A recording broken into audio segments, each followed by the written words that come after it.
Hello students, अब हम इसमें नया वीडियो देखते हैं। Chapter 10 S block element continue करते हैं। कंटिन्यू में अब हम देखते हैं डायगोनल रिलेशनशिप।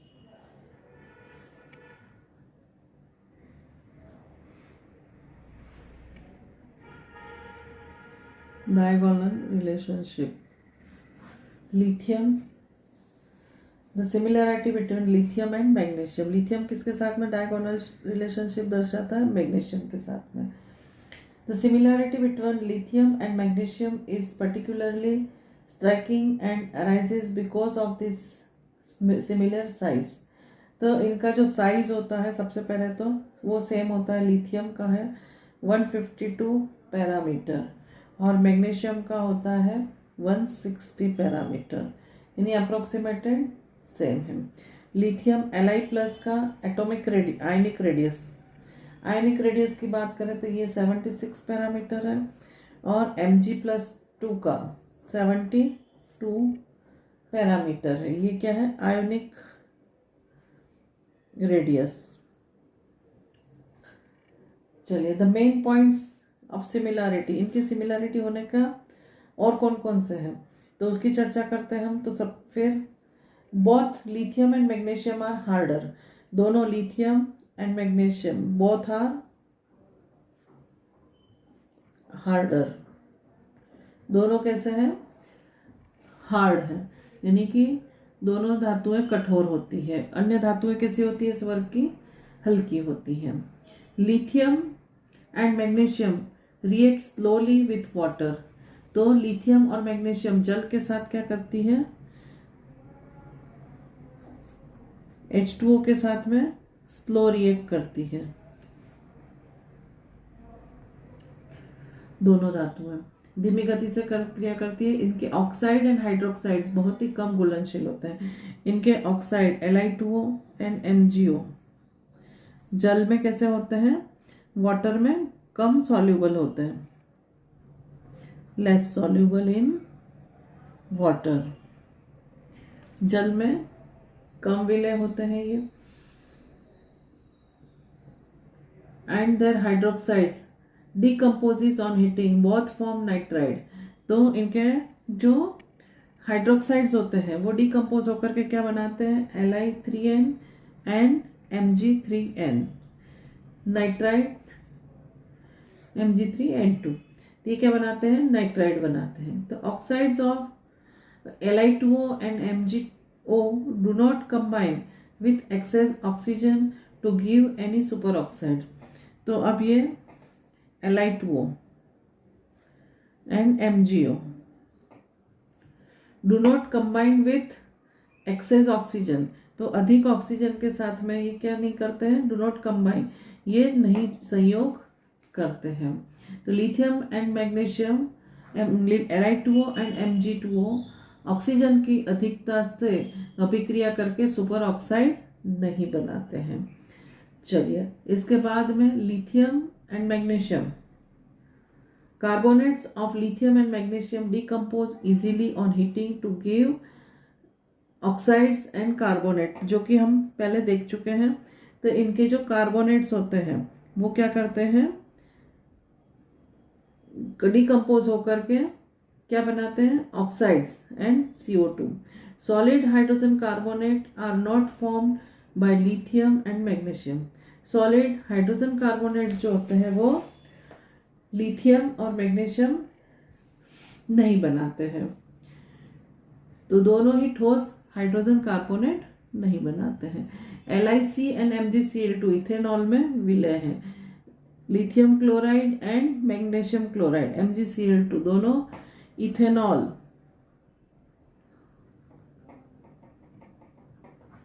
में क्या है? सॉल्यूबल है। नेक्स्ट पॉइंट देखें हम तो lithium chloride LiCl and MgCl2 दोनों ही डिलिक्विसेंट है, जो कि प्रस्वेद्य है और ये जलीय विलयन से LiCl H2O और MgCl2 8H2O के रूप में क्रिस्टलीकृत होते हैं। तो ये सारी क्या है, इनकी समानता है, और इस समानता के कारण ही इन दोनों में समानता होने का जो संबंध है उसको हम क्या बोलते हैं, डायगोनल रिलेशनशिप। क्योंकि लिथियम अपने पड़ोसी वर्ग के दूसरे तत्व के साथ में संयोग करता है, तो इस तरह का जो संबंध होता है उसको हम क्या बोलते हैं, डायगोनल रिलेशनशिप। तो ये डायगोनल रिलेशनशिप इसके कारण होती है। ये इतनी समानताएं आपको लिखना होगी। चलिए अब हम देखते हैं some important compounds of sodium. तो सोडियम के कुछ महत्वपूर्ण यौगिकों को हम देखते हैं। तो नेक्स्ट टॉपिक हमारा some important compounds of sodium. तो सबसे पहला इसमें हम देखते हैं सोडियम कार्बोनेट।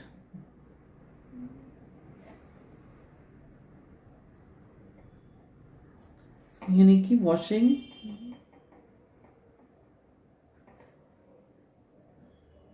सोडा। फॉर्मूला आएगा इसका Na2CO3 10H2O।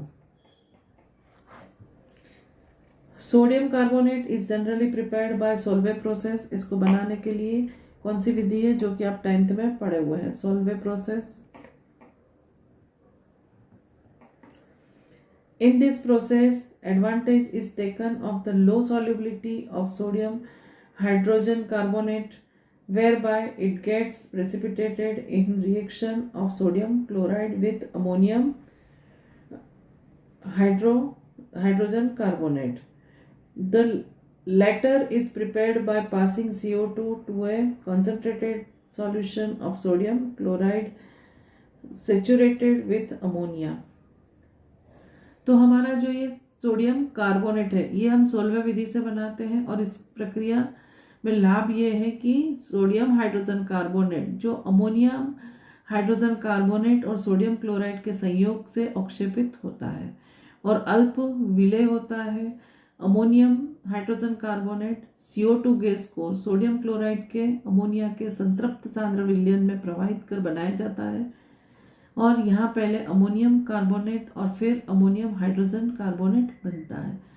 इसके लिए हम अभिक्रियाएं देखते हैं। तो सबसे पहले इसमें क्या कौन सी रिएक्शन होगी, NH3 अमोनिया H2O के साथ में CO2 से संतृप्त होकर के ये पहले क्या बनाता है हमारा NH4 twice CO3।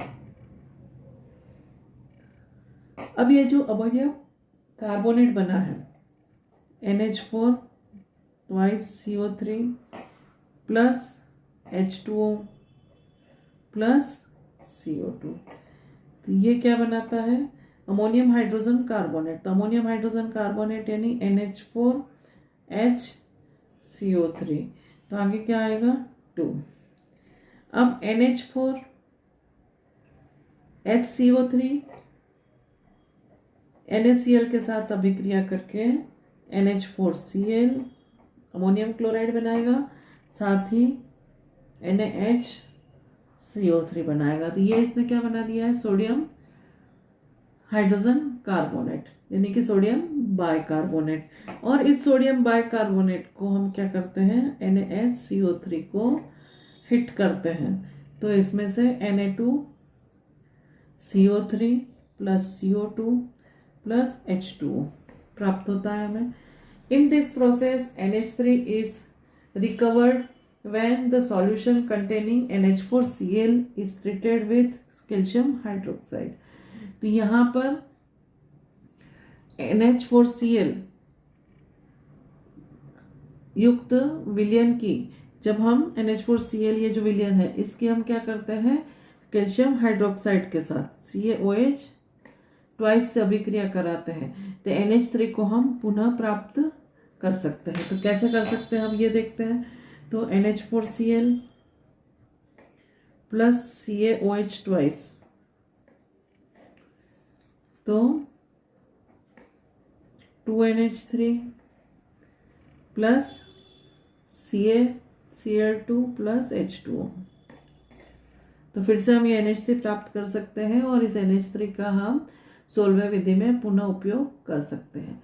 तो सोलवे विधि का उपयोग पोटेशियम कार्बोनेट के निर्माण में नहीं किया जाता है, सिर्फ सोडियम कार्बोनेट के निर्माण में किया जाता है, क्योंकि पोटेशियम हाइड्रोजन कार्बोनेट की अधिक विलेयता के कारण इसे पोटेशियम क्लोराइड के संतृप्त विलयन में अमोनियम हाइड्रोजन कार्बोनेट के संयोग द्वारा अवक्षेपित करना संभव नहीं है, इसलिए हम ये नहीं बना सकते हैं, पोटेशियम कार्बोनेट का निर्माण नहीं कर सकते हैं। तो चलिए, ये हमारी बनाने की विधि कंप्लीट हो चुकी है यहाँ पे। अब हम देखते हैं इसके गुण, इसकी प्रॉपर्टी। सोडियम कार्बोनेट यानी कि वॉशिंग सोडा, धावन सोडा जिसको हम बोलते हैं। सोडियम कार्बोनेट एक तो श्वेत क्रिस्टलीय ठोस है। Sodium carbonate is a white crystalline solid which exist as a decahydrate यानी कि 10 हाइड्रोजन होते हैं इसमें। तो Na2CO3 10H2O, 10 को क्या बोलते हैं हम हमारी गिनती में? Deka. This is also cold washing soda, इसको हम क्या कह सकते हैं? कपड़े धोने का सोडा भी बोल सकते हैं। It is readily soluble in water, तो ये जल में कैसा होता है? गर्म करने पर डेका हाइड्रेट जो होता है वो क्रिस्टलीय जल त्याग कर मोनोहाइड्रेट में यानी कि Na2CO3 में परिवर्तित, H2O में परिवर्तित हो जाता है और ये जल में आसानी से घुलनशील होता है। 373 केल्विन जैसे उच्च ताप पर ये मोनोहाइड्रेट पूर्ण रूप से शुष्क हो जाता है। तो हम यदि इसको देखें तो ये इसको हम 373 पे गर्म करें तो मोनोहाइड्रेट Na2CO3 H2O बनाता है और इसको फिर से गर्म करें तो ये Na2CO3 में परिवर्तित हो जाता है। तो यह एक श्वेत रंग का चूर्ण में बदल जाता है। इसको हम क्या कहते हैं? Soda ash. इसको कहते हैं सोडा ऐश। तो ये रिएक्शन यहाँ पे मैंने बताई है। इसमें यहाँ पे आपका एक H2O इसमें लग जाता है और 9 H2O क्या हो जाते हैं? अलग हो जाते हैं। फिर इसको हम गर्म करते हैं तो ये और ये एक H2O भी जो बचा था इसमें से वो भी अलग हो जाता है। सोडियम कार्बोनेट का कार्बोनेट वाला भाग जल अपघटित होकर क्षारीय विलयन बनाता है। तो इसमें Na2CO3 में जो CO3 वाला पार्ट है, CO3-2, वो जल के साथ में कंबाइंड होकर के HCO3-1 बनाता है और OH-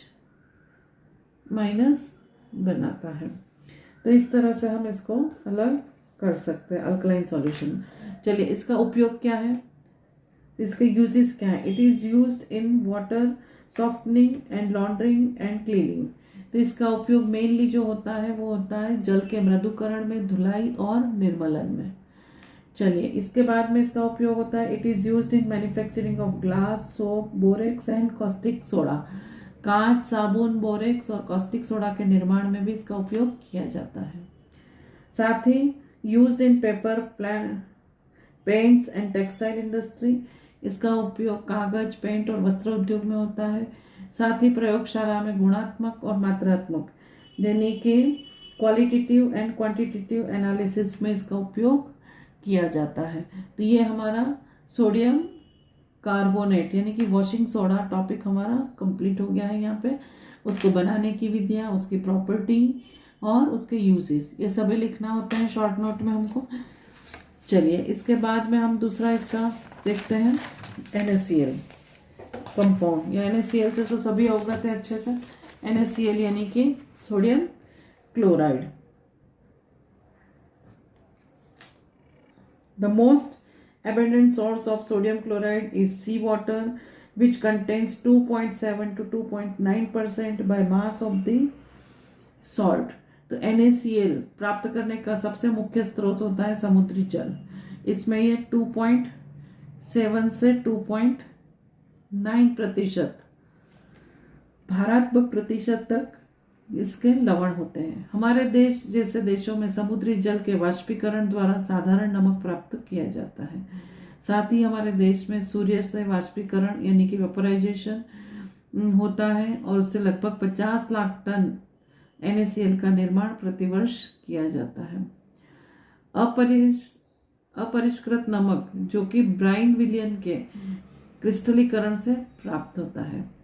sodium sulphate, calcium chloride, magnesium chloride अशुद्धि के रूप में इसमें होते हैं।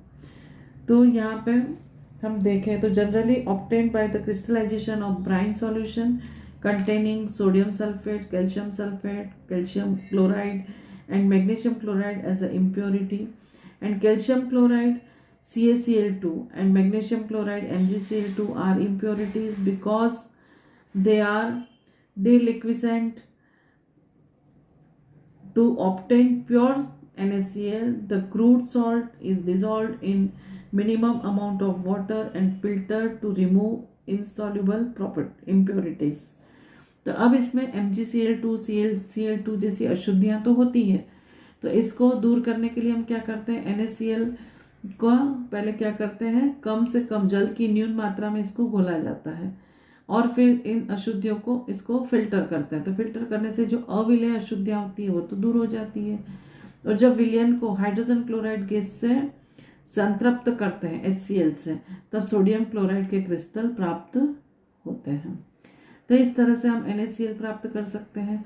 तो सोडियम क्लोराइड का जो गलनांक होता है, गलनांक यानी कि मेल्टिंग पॉइंट, वो होता है 1081 केल्विन और इसकी विलेयता 273 केल्विन पर 36 ग्राम पर 100 ग्राम जल है। ताप बढ़ने पर विलेयता का विशेष प्रभाव नहीं पड़ता है। अब इसके यूजेस क्या है, यूजेस की बात करें, उपयोग की बात करें, तो it is used as a common salt और table salt for domestic purpose. तो घर में इसका साधारण नमक के रूप में उपयोग होता है। साथ ही it is used for the preparation of Na2O2, NaOH and Na2CO3 बनाने में भी इसका उपयोग किया जाता है। तो ये तो हो गया इसका यूजेस हो गए हमारे। अब NaCl टॉपिक यहाँ पे हमारा कंप्लीट हो गया है, ज़्यादा कोई डिटेल इसमें है नहीं। इसके अलावा अब हमारा नया कंपाउंड है sodium hydroxide, caustic soda.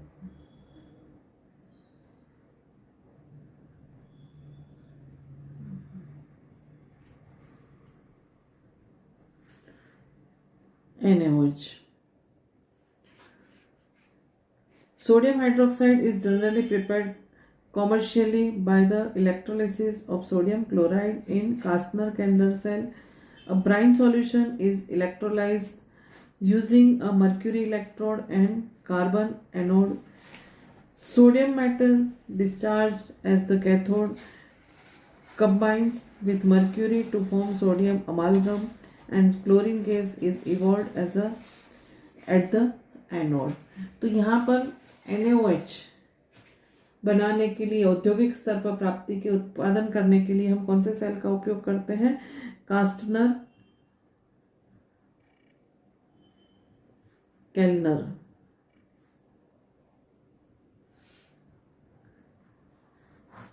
कास्टनर केल्नर cell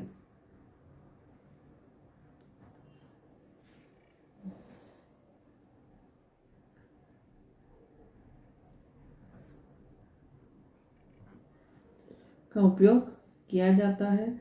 sodium chloride के विद्युत अपघटन द्वारा प्राप्त किया जाता है। मर्क्यूरी कैथोड और कार्बन एनोड का कार्य करती है। इसमें मर्क्यूरी यानी Hg किसका कार्य करती है, एनोड, और कार्बन मर्क्यूरी यहाँ पे एनोड का कार्य कार्बन, और ये मर्क्यूरी किसका कार्य करती है, कैथोड का, और एनोड कौन होता है, कार्बन। तो कार्बन एनोड है और मर्क्यूरी कैथोड है यहाँ पे। चलिए अब इस करके इस लवण जल का विद्युत अपघटन कराया जाता है सेल में, और सोडियम धातु मर्क्यूरी कैथोड पर विसर्जित होती है और मर्क्यूरी के साथ संयुक्त होकर सोडियम अमालगम बनाती है। तो हम रिएक्शन देखें तो ब्राइन यानी कि NaCl का यहाँ पे क्या किया जाता है, ब्राइन का हम इलेक्ट्रोलाइसिस कराते हैं। सोडियम क्लोराइड का इलेक्ट्रोलाइसिस कराया जाता है। A brine solution is electrolysed to using a mercury cathode and carbon anode. तो कैथोड पर Na+ जाएगा क्योंकि इस पे माइनस चार्ज होता है, तो ये Na+ गया, ये इलेक्ट्रॉन गेन करके क्या बनाता है Na, और Na यहाँ पे ये Hg के साथ में क्या बना देता है हमारा अमालगम। और एनोड पर कौन जाता है Cl-, तो Cl- में से हाफ Cl2 प्लस इलेक्ट्रॉन। अमालगम जल से अभिक्रिया करके सोडियम हाइड्रोक्साइड और हाइड्रोजन गैस देता है। तो सोडियम हाइड्रोक्साइड कैसा होता है, तब उसकी प्रॉपर्टीज की बात करें हम, तो सोडियम हाइड्रोक्साइड पारभासी श्वेत ठोस पदार्थ होता है, यानी कि sodium hydroxide is a white translucent solid and it melts at 591 kelvin. तो 591 केल्विन पर ये क्या होता है, मेल्ट होता है।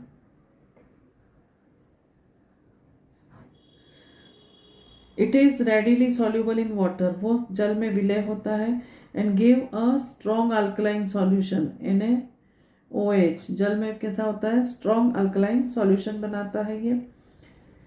चलिए, the sodium hydroxide solution at a surface react with the CO2 in atmosphere to form Na2CO3, ये एटमोस्फियर के साथ रिएक्ट करके क्या बना देता है, Na2CO3 बनाता है।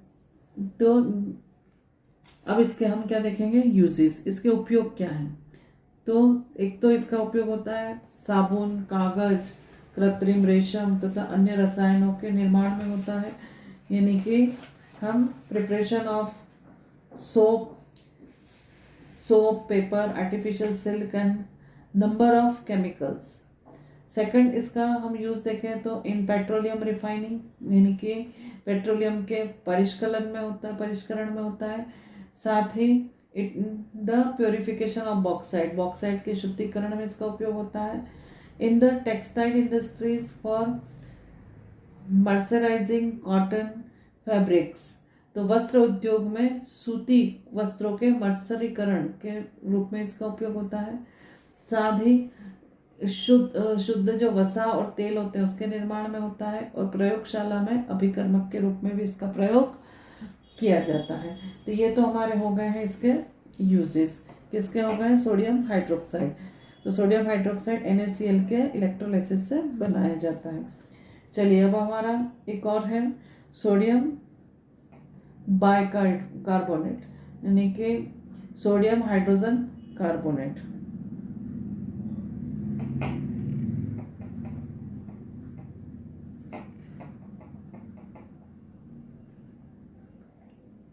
जिसको हम बोलते हैं baking soda. Sodium hydrogen carbonate is known as a baking soda, baking soda से नाम से जानते हैं, because it decomposes on heating to generate bubbles of carbon dioxide. जब हम इसको गर्म करते हैं तो इसमें से कार्बन डाइऑक्साइड के बबल्स निकलते हैं, and it is use to living holes in cakes and pastries and making them lighter and fluffy। तो इसका उपयोग इसमें CO2 निकलने के कारण ये केक, पेस्ट्री आदि में छोटे छोटे छिद्र हो जाते हैं, और उसके कारण वो हल्के और फूले हुए रहते हैं। Sodium hydrogen carbonate is made by saturating a solution of sodium carbonate with carbon dioxide. तो अब यहाँ पे इसको बनाया कैसे जाता है, तो Na2CO3 यानी सोडियम कार्बोनेट से बनाया जाता है।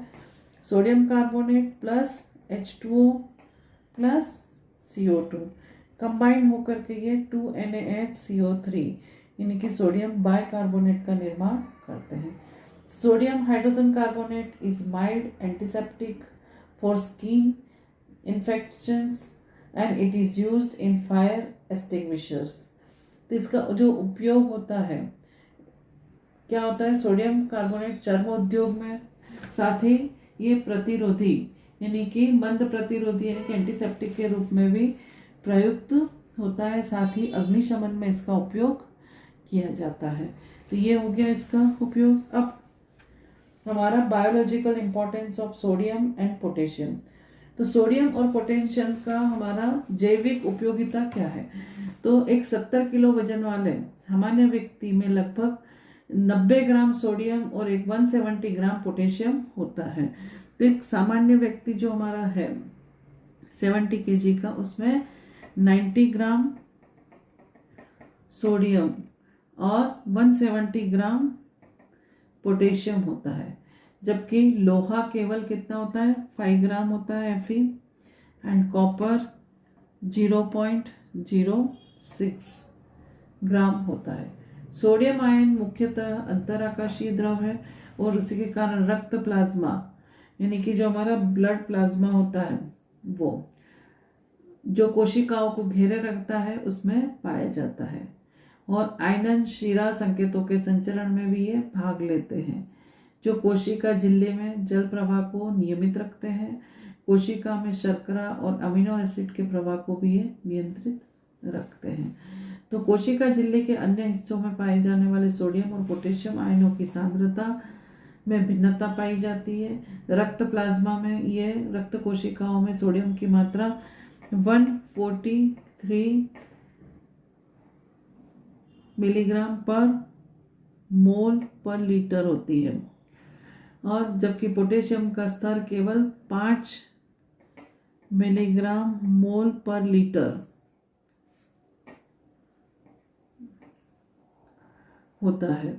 तो इस तरह से साधारण आयनिक उतार चढ़ाव, जिसे सोडियम पोटेशियम पंप कहते हैं, और ये सेल झिल्ली पर ही कार्य करता है, जो मनुष्य के विश्राम अवस्था में कुल उपभोक्ता के एटीपी की 1/3 से ज़्यादा का उपयोग कर लेता है, जो मात्रा लगभग 15 किलो प्रति 24 घंटे तक हो सकती है। तो sodium ions are found primarily on the outside of the cells, being located in blood plasma and in interstitial fluid which surrounding the cells. And these ions participate in the transmission of nerve signals, in regulating the flow of water according to cell membranes, and in the transport of sugars and amino acids into cells. Sodium and potassium, although so similar chemically, differ quantitatively in their ability to penetrate cell membranes, in these transport mechanisms, and in their efficiency to activate enzymes. These potassium ions are the most abundant cations within the cell fluid, where they activate many enzymes and participate in the oxidation of glucose to produce ATP. तो इस तरह से body में ATP बनाते हैं। Within sodium are responsible for the transmission of nerve signals. तो जो हमारा पोटेशियम होता है वो किसके लिए जिम्मेदार? सोडियम आर रिस्पॉन्सिबल, सोडियम जो हमारा है वो किसके लिए जिम्मेदार है? वो संदेशा नर्व सिग्नल को देने के लिए जिम्मेदार है। तो यहाँ हमारा ये पोटेशियम का और सोडियम का जैविक महत्व कंप्लीट होता है, बायोलॉजिकल इंपॉर्टेंस भी खत्म हो गया। अब हम ग्रुप 2 समूह 2 की चर्चा अगले वीडियो में करेंगे।